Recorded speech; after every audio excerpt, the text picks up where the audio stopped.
नंदी कैसे बने महादेव के परम सेवक, विस्तृत कहानी।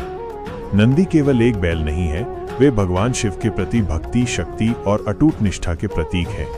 उनकी कहानियां, जो मुख्य रूप से शिव पुराण और अन्य प्राचीन ग्रंथों में मिलती हैं, एक गहरी आध्यात्मिक यात्रा और भगवान शिव के साथ उनके अटूट संबंध को दर्शाती हैं। प्राथमिक कथा, शिलाद मुनि की तपस्या। नंदी के जन्म और शिव के सबसे करीबी अनुचर बनने का सबसे विस्तृत और व्यापक रूप से स्वीकृत विवरण शिलाद मुनि से शुरू होता है। शिलाद मुनि की अमर पुत्र की कामना। शिलाद मुनि एक महान ऋषि थे जिन्होंने अपना जीवन आध्यात्मिक साधनाओं को समर्पित कर दिया था। हालांकि उन्हें एक पुत्र की गहरी इच्छा थी। वे ऐसा पुत्र चाहते थे जो अमर हो और असाधारण गुणों से युक्त हो, जो जन्म और मृत्यु के चक्र से अछूता रहे। इसे प्राप्त करने के लिए उन्होंने भगवान शिव को समर्पित होकर कठोर तपस्या की।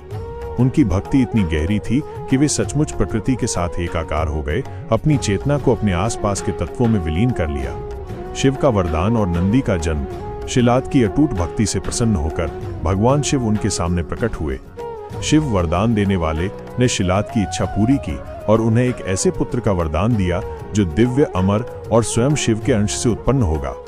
अपने वचन के अनुसार शिलाद के एक यज्ञ के दौरान यज्ञ की अग्नि से या स्वयं पृथ्वी से एक शानदार प्राणी प्रकट हुआ। इस प्राणी का मुख बैल जैसा था और शरीर मानव जैसा, जिससे अपार दिव्य ऊर्जा निकल रही थी। शिलाद ने उसका नाम नंदी रखा। अपने जन्म के क्षण से ही नंदी ने भगवान शिव के प्रति सहज और गहरी भक्ति प्रदर्शित की।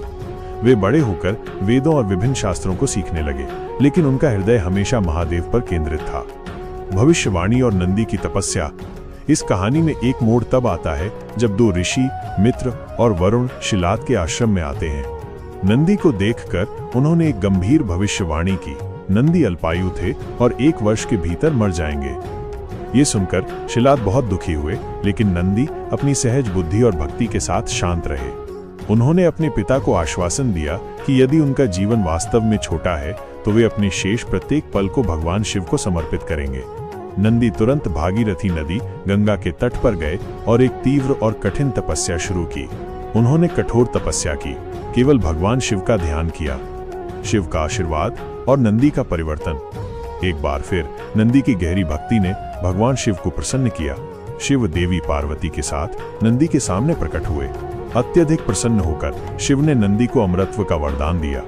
उन्होंने नंदी को अपने गणों के अधिपति, अपने दिव्य अनुचरों के मुखिया का दर्जा भी दिया और घोषणा की कि नंदी हमेशा उनके सबसे भरोसेमंद वाहन और कैलाश पर्वत पर द्वारपाल रहेंगे। शिव ने तब एक अनुष्ठान किया, नंदी को पवित्र जल से अभिषेक किया, जिससे उनका नश्वर शरीर एक दिव्य, अविनाशी रूप में बदल गया। इसने नंदी को शिव के शाश्वत साथी और सबसे समर्पित सेवक के रूप में स्थापित किया। नंदी की भूमिका को उजागर करने वाली अन्य महत्वपूर्ण कथाएं। जबकि शिलाद मुनि की कथा केंद्रीय है, अन्य कहानियां नंदी के महत्व और शिव के साथ उनके अद्वितीय संबंध को रेखांकित करती हैं। नंदी और रावण का अभिमान। सबसे प्रसिद्ध घटनाओं में से एक में रावण, लंका का राक्षस राजा, और भगवान शिव के निवास स्थान कैलाश पर्वत को उठाने का उसका प्रयास शामिल है। अपार अहंकार और शक्ति से भरा रावण पूरे पर्वत को उठाने की कोशिश कर रहा था।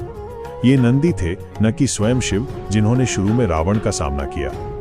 नंदी ने कैलाश के संरक्षक के रूप में कार्य करते हुए रावण को ऐसा करने से मना किया। रावण ने अपने अहंकार में नंदी का न केवल उपहास किया, बल्कि उनके बैल जैसे मुख का भी मजाक उड़ाया, अपमानजनक टिप्पणी की। अपने रूप और अपने प्रभु के निवास के इस अपमान से क्रोधित होकर नंदी ने रावण को एक शक्तिशाली शाप दिया कि उसका पूरा राज्य और शक्ति एक वानर द्वारा नष्ट कर दी जाएगी।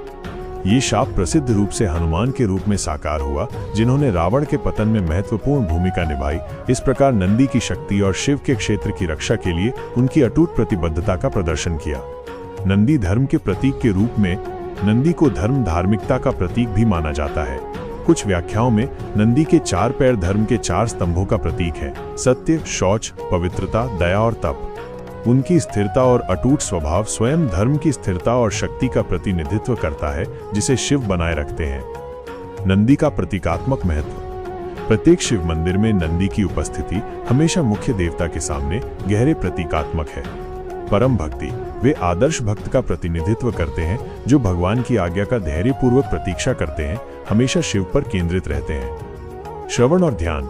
भक्त अक्सर अपनी प्रार्थनाएं नंदी के कान में फुसफुसाते हैं, ये मानते हुए कि वे उन्हें सीधे शिव तक पहुंचाएंगे।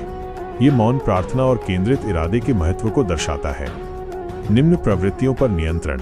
एक बैल के रूप में नंदी शक्ति और पौरुष का प्रतिनिधित्व करते हैं। हालांकि उनका शांत और संयमित आचरण हमेशा बैठे हुए अपनी इंद्रियों और आवेगों पर नियंत्रण का प्रतीक है। आध्यात्मिक प्रगति का एक महत्वपूर्ण पहलू। दिव्य के संरक्षक। कैलाश के द्वारपाल के रूप में वे ये सुनिश्चित करते हैं कि केवल शुद्ध इरादों और सच्ची भक्ति वाले ही शिव के पास जा सकें। निष्कर्ष, अटूट भक्ति का प्रमाण। नंदी की यात्रा एक दिव्य रूप से जन्मे बालक से लेकर भगवान शिव के शाश्वत अमर अनुचर तक अटूट विश्वास, गहन तपस्या और निस्वार्थ सेवा की एक शक्तिशाली कथा है।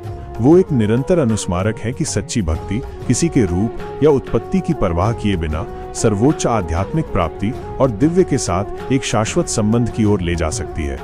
उनकी कहानी हिंदू धर्म में भक्ति योग माइनस भक्ति के मार्ग माइनस की अवधारणा के साथ गहराई से प्रतिध्वनित होती है।